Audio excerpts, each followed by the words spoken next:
Welcome. This is a meditation on the division of the land and the soul's mission. This is based on a discourse of the Lubavitcher Rebbe from July 9th, 1977. Let's start by finding a quiet space and sit comfortably. If you'd like to, you can lie down or do this practice standing up. Find a focus point or close your eyes. Take a deep breath, breathing in, breathing out.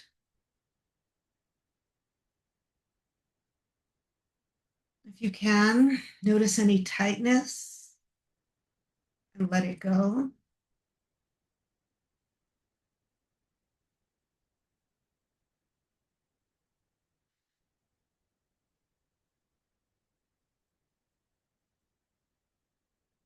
Noticing the breath, letting go of any thoughts, sensations, or emotions.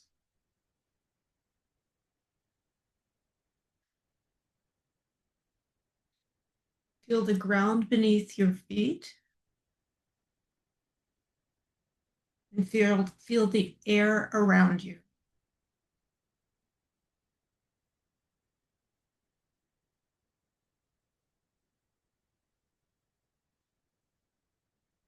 Every time a thought comes and distracts you, just notice it with curiosity and come back to the breath. Breathing in, breathing out. In, out. Slowing down the pace.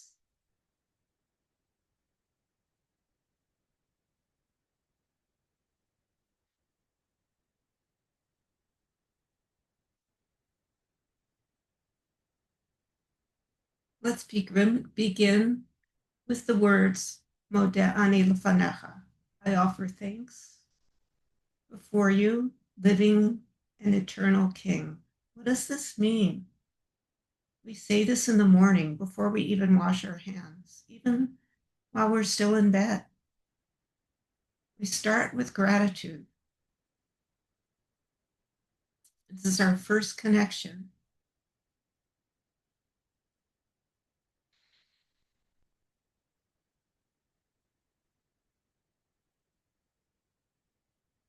What does this mean to offer thanks? What am I thankful for?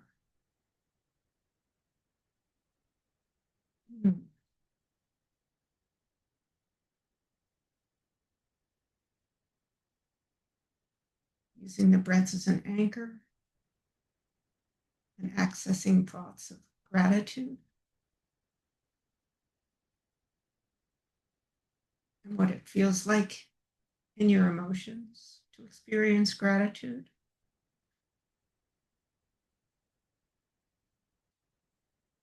And if your mind is still racing, just use the breath as an anchor and come back to the practice of gratitude.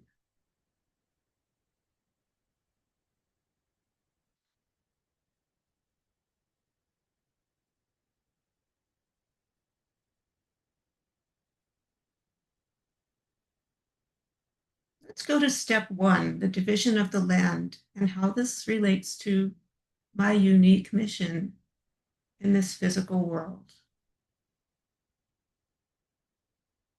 In the Parsha of Pinchas, the land was divided in two ways. Through the divine inspiration, the Ruach HaKodesh of the high priest, Elazar HaKohen, or through division through a lottery.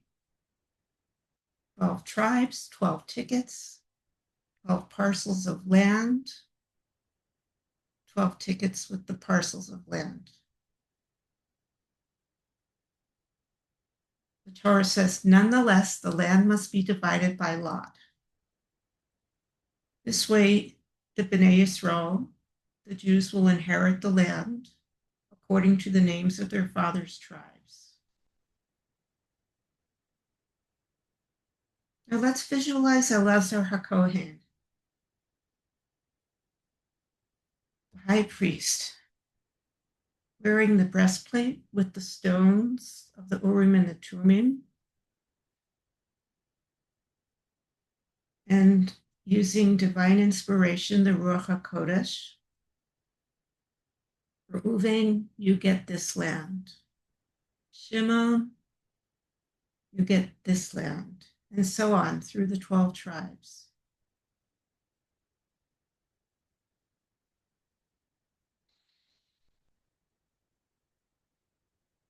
Visualize the tribes standing around and receiving this divine inspiration through the Kohen Gadol.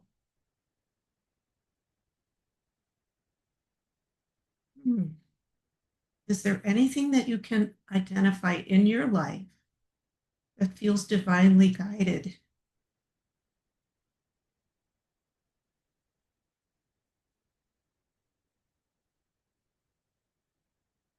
We can access that through recognizing divine providence. Maybe you went to an appointment and it didn't work out, and you had to go back for another appointment. Or maybe you took a wrong turn and you find yourself on a street that you didn't plan to go to. Everything is divine providence. Perhaps you went out and you met a friend who you haven't seen in a while. Providence guides us.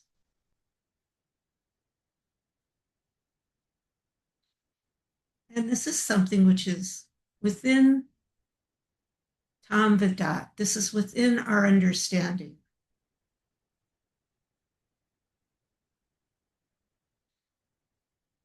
Let's go now beyond our understanding. This is what happens with the lots. The lots were Me'al Tam V'dat, beyond understanding. And in that level, we have to trust the Holy One, blessed be He, to guide us. That nothing happens by chance. Even though lots were drawn, it's not by chance. And we access trust and confidence in the divine plan.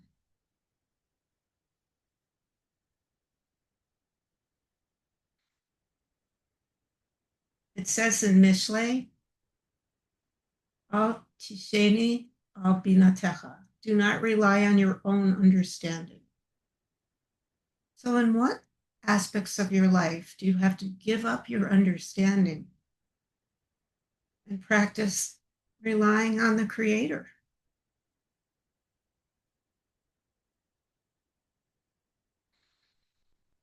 The Al Tam V'dat, above reason and understanding.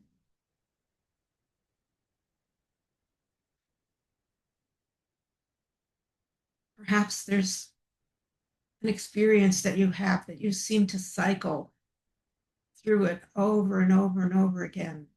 And it's impossible to understand why this keeps happening.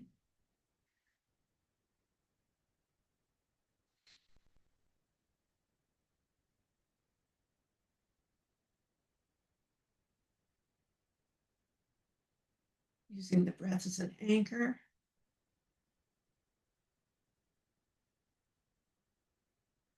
Accessing the experience of trust and giving over reason to the Creator.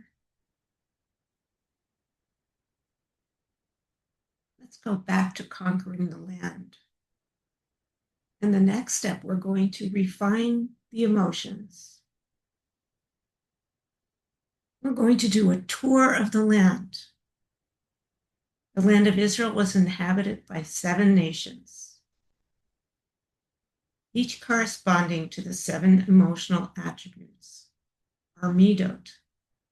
Conquering these nations symbolizes conquering and refining these qualities within you.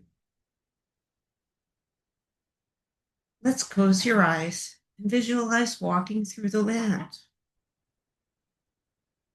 taking a tour.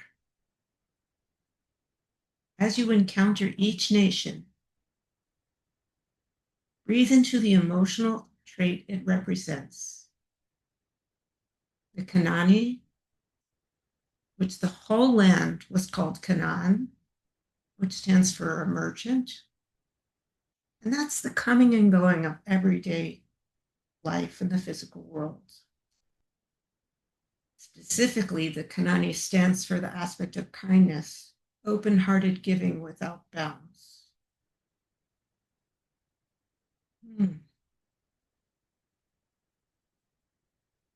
What does that mean to you?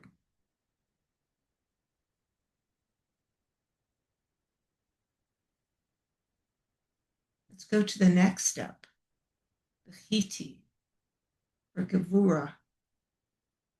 Gevura stands for restraint. Some people translate it as discipline, holding back, practicing strength, setting boundaries. How is that an attribute which you relate to in your everyday life?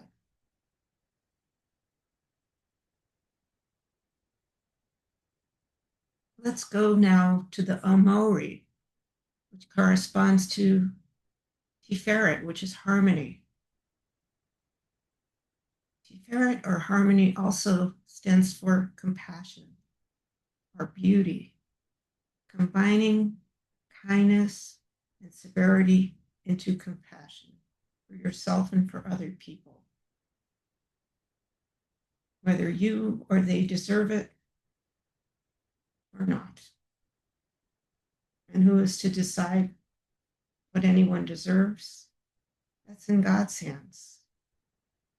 We need to practice compassion for ourselves and others, harmony, beauty. Let's go now to the 4th nation, which is the Prisi, which stands for Netzach, endurance, pushing forward even through obstacles.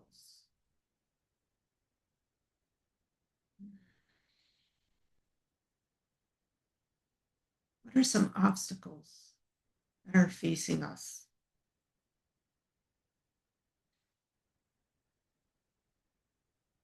Practicing Netzach,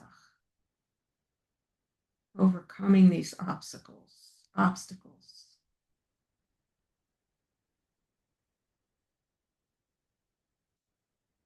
The next nation is the Chivi, or Hod, practicing humility, sincere acknowledgement,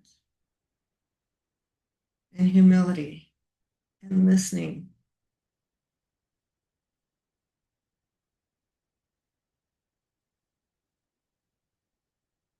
Let's go to the Yebusi, or Yesod, which means connection, foundation. This corresponds to the reproductive organs.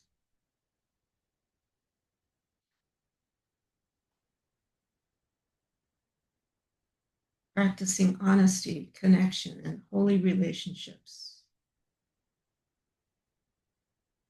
And last is the nation of the Girgashi, which stands for Malchut, or sovereignty.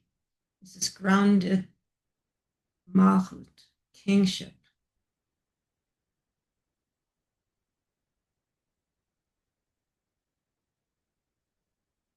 And let's just notice that we've toured the land and accessed the emotional attributes of chesed, kindness, gevura, severity, tiferet, harmony,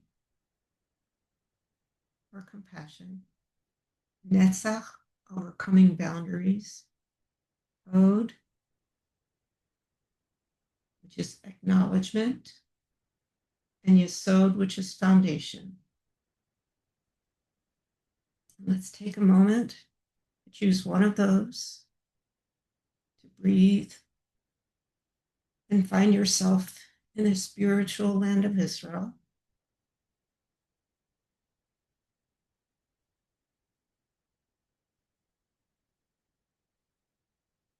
And focus on one of those attributes.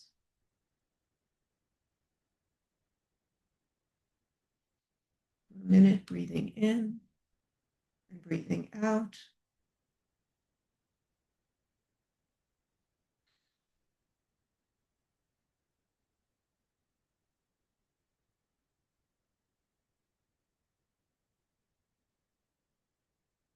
And let's go further and bring your attention inward and focus on the garments of the soul, the thought, speech, and action. Sense your thoughts, how they ripple through your mind like waves.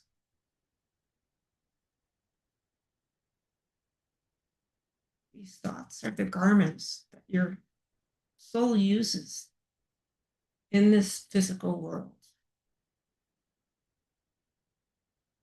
Notice your words. Maybe you've spoken some words today that you're satisfied with, or maybe some words that maybe you could have said differently.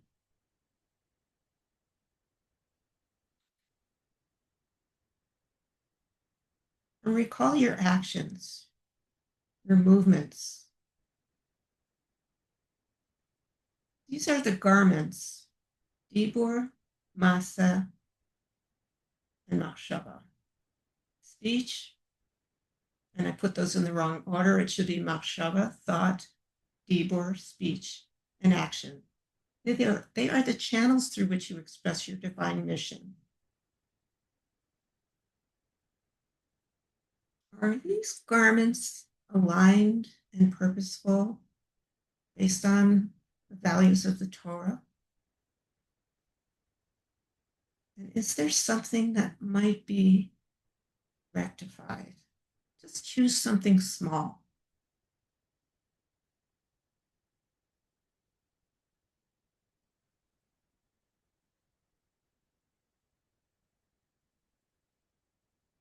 What do you wish to sanctify? Let's go back to the breath and notice thought, speech, and deed, which are the garments of the soul that are connected to the body that is down here on the physical earth.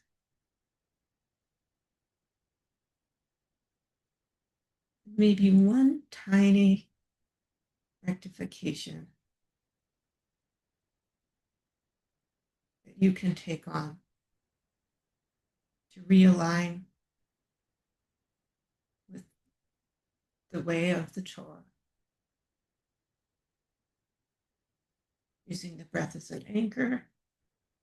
If you need to take a break and just do some breathing or pause this practice, feel free to do that.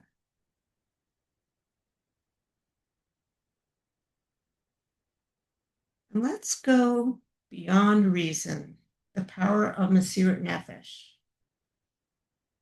Enter the space of Ani lo yodea, Ani lo yodat. Feel the mystery, the place where logic fades, and all that remains is Mesirat Nefesh. Bitul, submission, self-sacrifice, or whatever way you want to translate this. Not only in grand moments, but in daily practice. When you serve even when you don't understand, when you choose right even when it's hard. Where in my life do I have to go beyond understanding?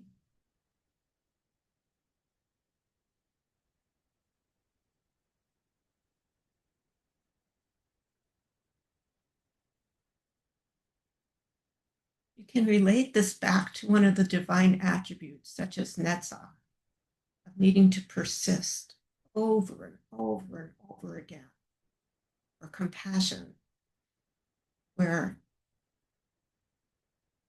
it's hard to find compassion, or you find it that compassion is one of those attributes that you really, really focus on a lot. Where do I need to go beyond understanding? And I practice this radical acceptance of trusting and confidence in the Creator, in Hashem.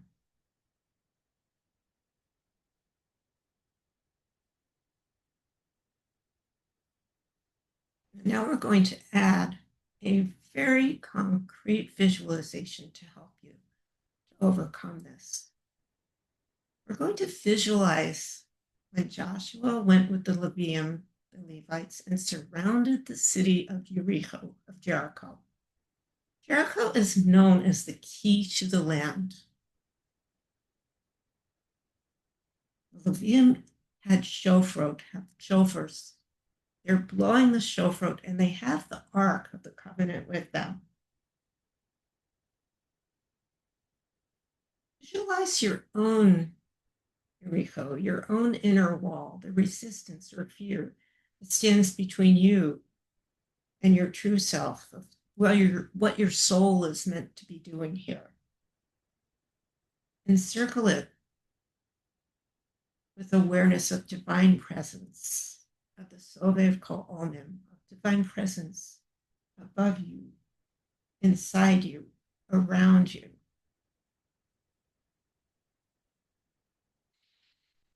Hear the sound of the shofar, the call to awaken.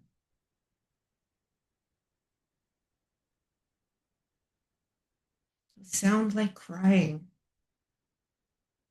of the soul that is so striving to connect, and which it wants so much to overcome these barriers, to enter the land, and to experience the salvation and the conquering of the barriers that keep the soul from connecting.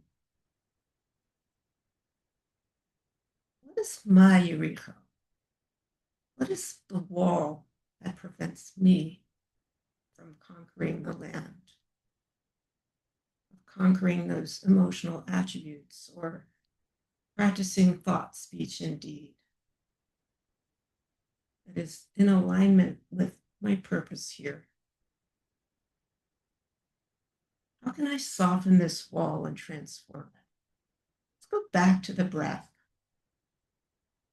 and visualize the Levites circling the city and the sound of the shofar. And bring those walls down and enter that land. You may find that it helps to hold your hands on your heart, with your right hand over your left hand, and experiencing the Sovev Kol Omim, the encompassing light of God, around you, within you, around you, within you. Redemption begins with you, and aligning with divine will. When you do this, you are speeding the redemption in the world around you. Let's end with the verse, Ani l'dodi v'dodi li. I am to my beloved, and my beloved is to me.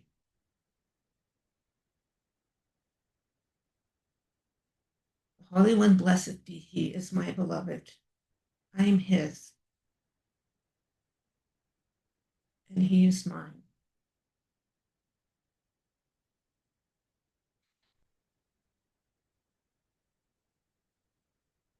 Let's experience that connection and that love, that mutual love and safety and redemption. And when you're ready, let's go back to the breath and notice that you are inheriting your portion. You are bringing light into the land, spiritually, and in the world around you.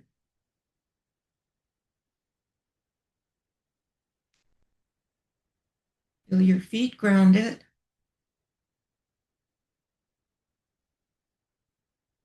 Notice your body being held by gravity,